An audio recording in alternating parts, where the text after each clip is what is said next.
One more time. Yeah, just on the final play, the inbound pass, like you bobbled it for like a split second before you gained control to get the win, get the basket. And just how big was this victory for this team? It was big. I knew I had like 3.6 seconds, I think, on the clock. So I knew I had time to figure something out to get the ball in the basket. But I know it's a big win. You know, we need to continue on. And, you know, we got Florida coming up, so we have to be able to prepare for that and get ready to battle again. Thanks, man. Hey, PJ, congrats on the win. So 14 games, nearly 8 years since Georgia's been able to beat Kentucky. You know, just being a part of that, being one of the biggest parts of that legacy, kind of how does that feel for you? And, you know, where's your mind at right now?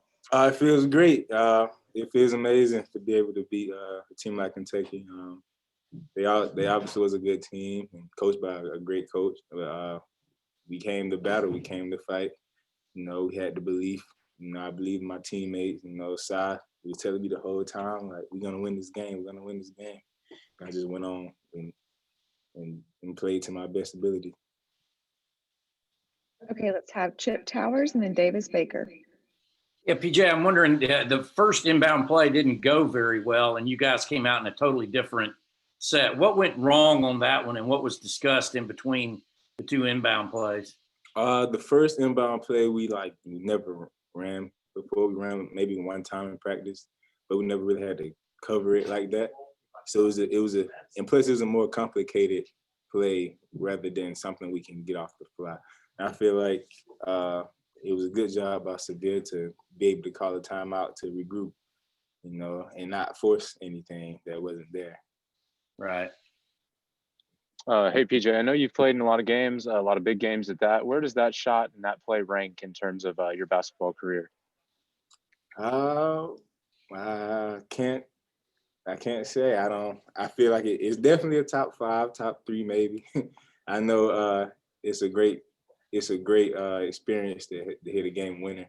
That was my first in collegiate basketball. So, I mean, it ranks up there. Okay, let's have Jed May and then Mark Weiser.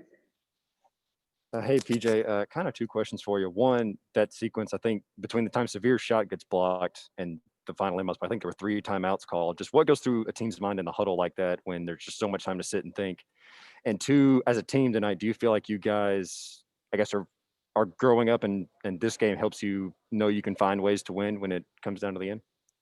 I feel like it helps. It helped with us. And one thing we did good in the huddle is all we thought was about executing play. You know, whatever coach draw up, execute it to the best of our ability and try to get it done. And we never really thought negative about anything. We just like, okay, we got to win this game somehow. And we had to figure it out, you know. So we went with what coach had, and he drew up a great play. So he went with that. PJ, you said maybe top 3. What would be number 1 and 2 in your career? I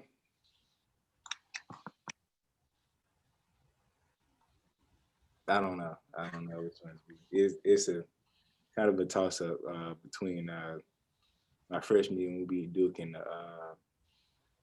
we go to the tournament. We won the last regular season game to get into the tournament. We beat Duke at home.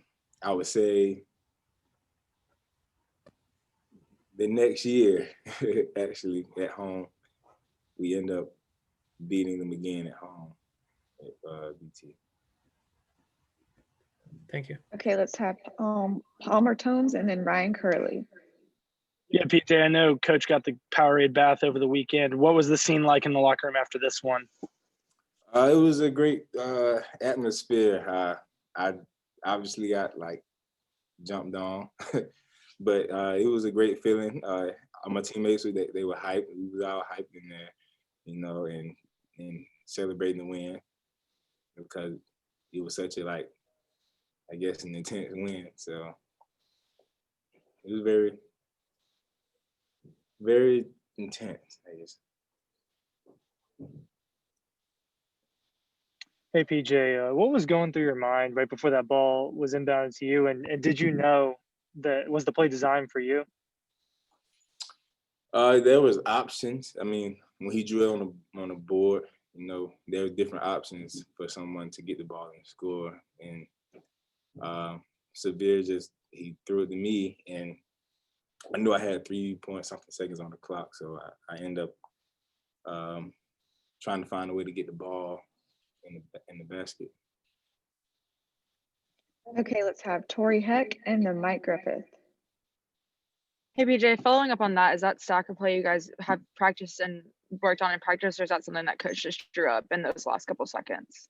Coach drew that up in the last few seconds, but it was a right on play, and it was a easy executed play. You know, of course it wasn't easy getting like the play done, but as far as knowing where to go and when to go, the timing part was more